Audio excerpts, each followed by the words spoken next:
नमस्कार दोस्तों, आप सबका स्वागत है आपके अपने YouTube channel smart education news पर। दोस्तों, आज हम बात करेंगे वर्धमान महावीर खुला विश्वविद्यालय कोटा यानी जो अपना VMOU है उसके संदर्भ में। जी हाँ दोस्तों, जो एजुकेशन कार्यक्रम है उसमें भी बैचलर एजुकेशन जो बीएड कार्यक्रम है वो वर्धमान महावीर विश्वविद्यालय जो VMOU है कराने जा रहे हैं। क्या इसके लिए एग्ज़ाम होगा, एंट्रेंस एग्ज़ाम होता है, क्या कुछ फीस है, प्रारंभ की तिथि क्या है, लास्ट तिथि क्या है, क्या काउंसलिंग में कौन कौन से डॉक्यूमेंट लगेंगे, क्या फॉर्म है वो ऑनलाइन ही भरा जाएगा या हार्ड कॉपी है वो ऑफलाइन जमा होगी, इस सभी पर हम चर्चा करते हैं। यहाँ पे कहा गया है कि बीएड प्रवेश आवेदन पत्र केवल ऑनलाइन ही भरा जाएगा। किसी भी स्थिति में आवेदक है वो आवेदन पत्र ऑफलाइन या हार्ड कॉपी में स्वीकार नहीं किया जाएगा। ऑनलाइन बीएड प्रवेश आवेदन पत्र भरते समय फॉर्म में प्रवेश निर्देशिका में बताए गए मूल दस्तावेजों को संलग्न करें। जो भी बीएड के लिए डॉक्यूमेंट चाहिए उनको क्या है, फॉर्म भरते समय आपको उनके साथ अपलोड करने होंगे। जो भी डॉक्यूमेंट है यहाँ पे मांगे गए हैं, संलग्न नहीं होने की अवस्था में फॉर्म है वो अस्वीकार नहीं कर दिया जाएगा। आवश्यक मूल दस्तावेजों की जांच काउंसलिंग के समय होगी। जो आपके डॉक्यूमेंट वेरिफिकेशन है वो काउंसलिंग के दौरान ही चेक किए जाएंगे। आवेदक अपनी पात्रता सुनिश्चित करके ही फॉर्म भरे कि आप इसके लिए क्या पात्र हैं। अगर पात्र हैं तो ही इसके लिए आवेदन करें। इसके बाद यहाँ पे देखिए, ये VMOU के संबंधित महत्वपूर्ण तथ्य है कि इसने कहाँ से क्या मान्यता प्राप्त की है। जैसे UGC से हैं, NCTE से हैं और बहुत सारे जो राज्य के अधिनियम है उनसे भी है। हमें बात करनी है बीएड के संदर्भ में। ये देखो, दूरस्थ शिक्षा के बारे में यहाँ पे बताया गया है, लेकिन अपने को सिर्फ और सिर्फ बीएड के बारे में बात करनी है। ये देखिए, शिक्षा विद्यापीठ वर्धमान महावीर खुला विश्वविद्यालय में सतत शिक्षा विद्यापीठ के अंतर्गत शिक्षा विभाग के क्रमोन्नत कर वर्ष 2014 में विश्वविद्यालय की 5वां विद्यापीठ के रूप में शिक्षा विद्यापीठ की वैधानिक स्वीकृति मिली है। ओके, यहाँ पे जो कार्यक्रम है वो है शिक्षा में विद्या वारिधि PhD, मनोविज्ञान में स्नातकोत्तर यानी जो साइकोलॉजी है उसमें MA, स्नातक शिक्षा बीएड। ये देखिए, हमारा जो कार्य विशेष फोकस रहने वाला है इस पे रहने वाला स्नातक शिक्षा बीएड में। बीएड प्रवेश आवेदन पत्र केवल ऑनलाइन ही भरा जाएगा। इस संदर्भ में हमने चर्चा कर ली है। किसी भी स्थिति में आवेदन पत्र ऑफलाइन या हार्ड कॉपी में स्वीकार नहीं किया जाएगा। अगर आपको किसी बात समझ में नहीं आ रही है, उसके संदर्भ में कोई क्वेरी करना चाहते हैं तो आप जो क्षेत्रीय केंद्र है उनसे संपर्क कर सकते हैं, जिनके नंबर यहाँ पे आपको सामने दिखाई दे रहे हैं। और जो ये फाइल है मैं डिस्क्रिप्शन में डाल दूंगा। बीएड से संबंधित आवश्यक जानकारी, आवेदन पत्र केवल ऑनलाइन ही भरा जाएगा। किसी भी स्थिति में आवेदन पत्र ऑफलाइन या हार्ड कॉपी में स्वीकार नहीं किया जाएगा। ऑनलाइन आवेदन फॉर्म भरने की प्रारंभिक तिथि 13 जनवरी 2024 और अंतिम तिथि है वो 31 जनवरी 2024 रहने वाली है। आवेदन केवल ऑनलाइन ही भरा जाएगा। किसी भी स्थिति में ऑफलाइन आवेदन स्वीकार नहीं किया जाएगा।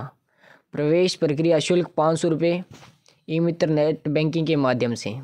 योग्यता, ऐसे सेवारत प्राइमरी शिक्षक जो निम्नलिखित तीनों योग्यताओं रखती है। जो प्राइमरी टीचर है योग्यता रखते हो कौन कौन सी, ग्रेजुएशन या जो अपना PG है कला विज्ञान वाणिज्य किसी भी संकाय में, परीक्षा सामान्य वर्ग न्यूनतम 50%। इसके साथ ही आपने BTech स्नातक विज्ञान गणित विशेषज्ञता के साथ संपूर्ण वर्ग न्यूनतम 55% से उत्तीर्ण की हो। जिन्होंने नियमित रीति से BSTC DLED इत्यादि समकक्ष द्विवर्षीय प्राइमरी अध्यापक शिक्षण प्रशिक्षण कार्यक्रम जो NCTE से मान्यता प्राप्त है उत्तीर्ण किया हो। इन्होंने क्या कहा, देखिए बीएड कौन कर सकता है, जो ये योग्यता रखते हैं। इसमें सेकंड ध्यान में रखने वाली है जो महत्वपूर्ण है, जिन्होंने नियमित रीति से रेगुलर बीएसटीसी डीएलएड इत्यादि समकक्ष द्विवर्षीय प्राइमरी अध्यापक शिक्षण प्रशिक्षण कार्यक्रम जो एनसीटी से मान्यता प्राप्त है उत्तीर्ण किया हो। किसी राजकीय गैर राजकीय विद्यालय में वर्तमान में जो क्या है, कोई भी मान लो प्राइवेट या राजकीय स्कूलों में प्राइमरी कक्षा 1 से 5 अथवा 1 से 8 को पढ़ाने वाले अध्यापक हो।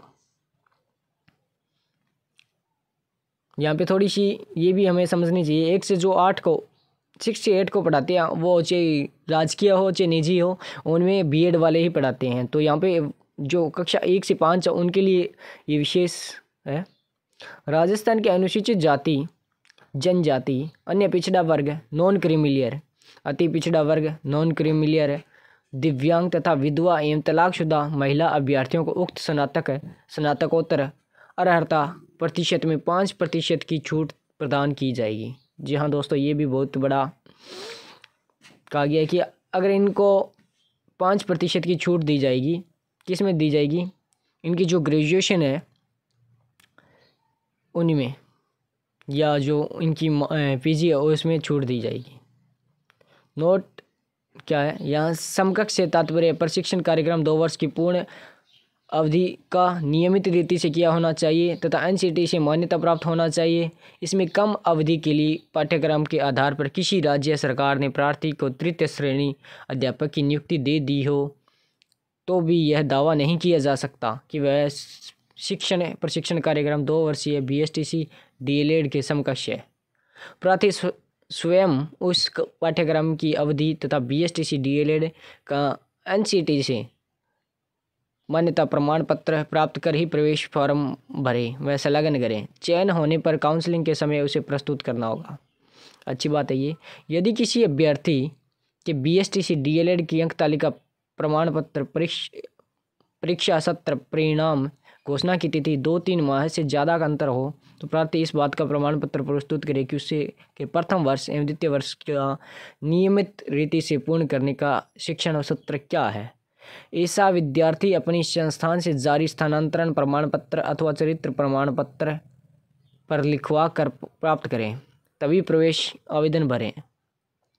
इस मूल प्रमाण पत्र को आवेदन फॉर्म के साथ संलग्न करें एवं प्रवेश काउंसलिंग के समय प्रस्तुत करें। नोट, शिक्षण अनुभव में न्यूनतम 2 वर्ष के अनुभव की बाध्यता नहीं है, केवल वर्तमान में अध्यापक होना पर्याप्त है, लेकिन पूरी बीएड के दौरान भी वह अध्यापक रहना चाहिए।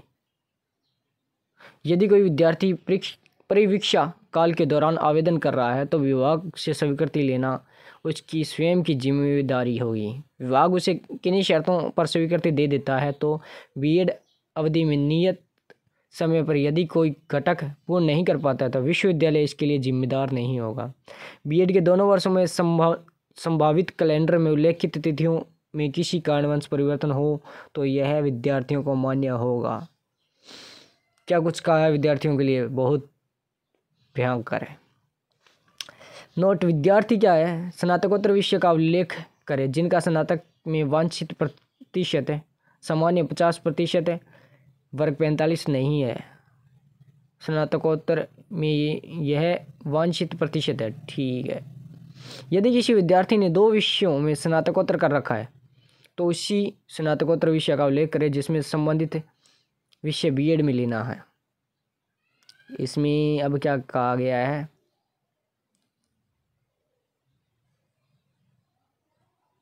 पाठ्यक्रम की अवधि न्यूनतम 2 वर्ष है, अधिकतम 5 वर्ष है, क्रेडिट 75 है, पाठ्यक्रम शुल्क है प्रथम वर्ष के 26,000। हाँ ये देखिए, अपनी परीक्षा जो है आवेदन की तिथि की बात ही कर ली, 13 जनवरी 2024 से 31 जनवरी 2024 रहने वाली है, और जो पाठ्यक्रम शुल्क है वो 26,800 रुपये रहने वाला है प्रथम वर्ष का, और द्वितीय वर्ष का भी 26,800 रुपये रहने वाला है।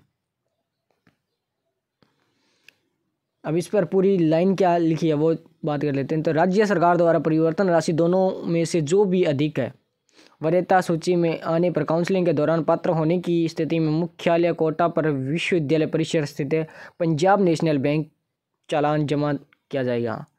जो यूनिवर्सिटी है वहाँ पर पंजाब नेशनल वो बैंक है, यूनिवर्सिटी परिसर के अंदर है, वहाँ पर चालान जमा किया जाएगा।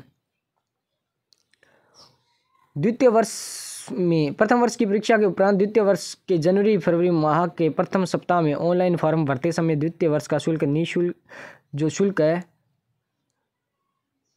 ई मित्र नेट बैंकिंग के द्वारा भरा जा सकता है, चाहे प्रथम वर्ष का परिणाम आए या न आए। आपको द्वितीय वर्ष का प्रमोटिव फॉर्म अवश्य भरना है। शिक्षण अनुभव प्रमाण पत्र प्राइमरी कक्षाओं में पढ़ाना चाहिए। इसके लिए आवेदन भरते समय शिक्षक का होना आवश्यक है। जो फॉर्म फिल कर रहा है उसका जिस समय आवेदन कर रहा है उस समय उसको शिक्षक होना चाहिए, यानी जो पढ़ा रहा है प्राइमरी विद्यालय में। और जो 2 वर्ष का ये शिक्षण काल रहने वाला है, सत्र रहने वाला है, उस दौरान भी उसे अध्यापन कार्य करते रहना चाहिए, वही इसके लिए पात्र होगा। इसमें प्राइमरी अध्यापक के अलावा अन्य किसी भी पद पर कार्यरत रहते हुए अगर शैक्षणिक अनुभव है तो वह मान्य नहीं होगा। साथ ही वर्तमान में विद्यालय में कार्यरत होना भी आवश्यक है, ये बता ही दिया। यहाँ पे और कुछ 2 वर्ष का बाध्यता नहीं है, और तो यहाँ पे ऐसा कुछ लग नहीं रहा है जो आपको इंटर्नशिप है। ये देखिए, शिक्षक जो स्वयं विद्यालय प्रधान है वे अपने उच्च अधिकारी से शिक्षण अनुभव प्रमाण पत्र प्रति हस्ताक्षरित करवा कर प्रस्तुत करें। यानी जो शिक्षक है, विद्यालय का प्रधान है, संस्था का प्रधान है, वो अपने से उच्च अधिकारी है उनसे प्रमाण पत्र बनवाएगा।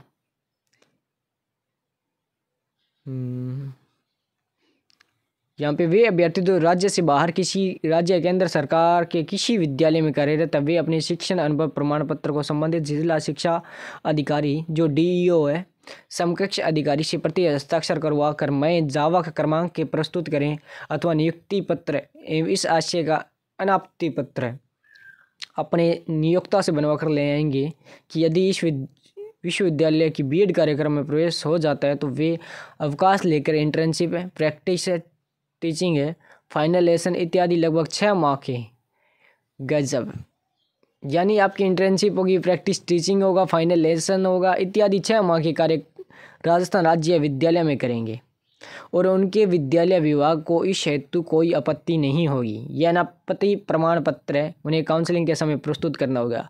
द्वितीय वर्ष इंटर्नशिप कार्य को राजस्थान में करने हेतु अपने विभाग में 6 माह के अवकाश की स्वीकृति काउंसलिंग के समय ही प्रस्तुत करनी होगी।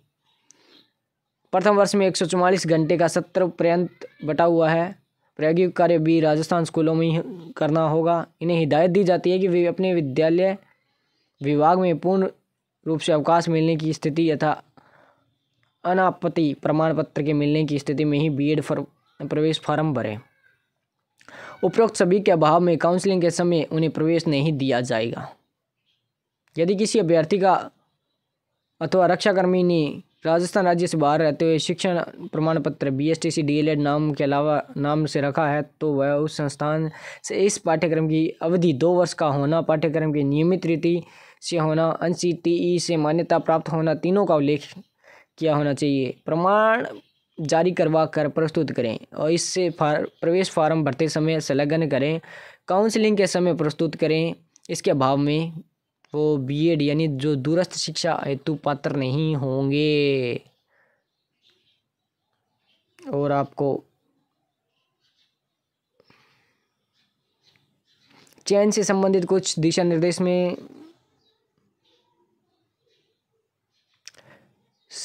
अभ्यर्थी के स्नातक और स्नातकोत्तर जो यूजी और पीजी है डिग्री में विद्यालय शिक्षण विषय होना अनिवार्य है। शिक्षण विषय बता ही दिया।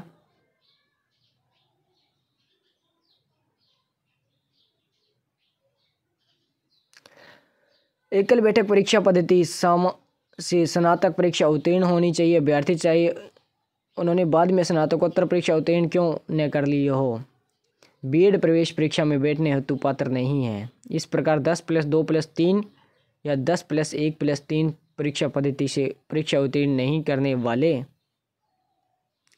अभ्यर्थी भी बीएड प्रवेश परीक्षा हेतु पात्र नहीं है। क्या कहना चाहता है, अब देखिए यहाँ पर जो कहा गया बहुत महत्वपूर्ण है कि आपकी ना स्नातक परीक्षा उत्तीर्ण होनी चाहिए, चाहे आपने बाद में पीजी भी कर ली हो। यानी सबसे इम्पोर्टेंट है वो आपका कि आप राजकीय या निजी विद्यालय में शिक्षक हो, वर्तमान में कार्यरत हो और आपकी स्नातक हो, तभी आप बीएड के लिए आवेदन कर सकते हैं। इसके साथ ही जो महत्वपूर्ण है वो है कि आपने बीएसटीसी या डीएलएड जो एनसीटीई जो अपना है राष्ट्रीय परिषद टीचर एजुकेशन से मान्यता प्राप्त हो, डिप्लोमा किया होना चाहिए। इसके अलावा ये जो है शिक्षण अनुभव प्रमाण पत्र है, आपको आप प्रिंट निकलवा सकते हैं, वो साथ में लगाना होगा। काउंसलिंग के समय डॉक्यूमेंट कौन से? राजस्थान के डोमिशियल प्रमाण पत्र यानी आपका जो बोनाफिड सर्टिफिकेट है, मूल निवास प्रमाण पत्र है, बीएसटीसी की मार्कशीट है, 10वीं की मार्कशीट है, 12वीं की मार्कशीट है, बीए की मार्कशीट है, एमए की मार्कशीट अगर की हो तो आयु प्रमाण पत्र है, शिक्षण अनुभव प्रमाण पत्र है, जाति प्रमाण पत्र है, 1 वर्ष से पूर्व का नहीं होना चाहिए, यानी जो जिनके लिए कहा गया है जैसे ओबीसी में है उनके लिए, सेवारत, सेवा मुक्त, सेवानिवृत्त, रक्षाकर्मी प्रमाण पत्र होना चाहिए, कश्मीरी विस्थापित प्रमाण पत्र होना चाहिए, तलाकशुदा महिला प्रमाण पत्र है, न्यायालय द्वारा दी गई तलाक की प्रति समकक्ष जो सक्षम अधिकारी है उसके हस्ताक्षर होने चाहिए, विकलांग प्रमाण पत्र है इत्यादि आवश्यक है। तो आपको वीडियो कैसा लगा कमेंट करके हमें ज़रूर बताएं। जो भी आपको जानकारी समझ में नहीं आ रही है वो आप जो क्षेत्रीय केंद्र है वहाँ से संपर्क कर सकते हैं। इसके अलावा आप हमारे जो कमेंट सेक्शन है वहाँ पर आप कमेंट कर दें। धन्यवाद।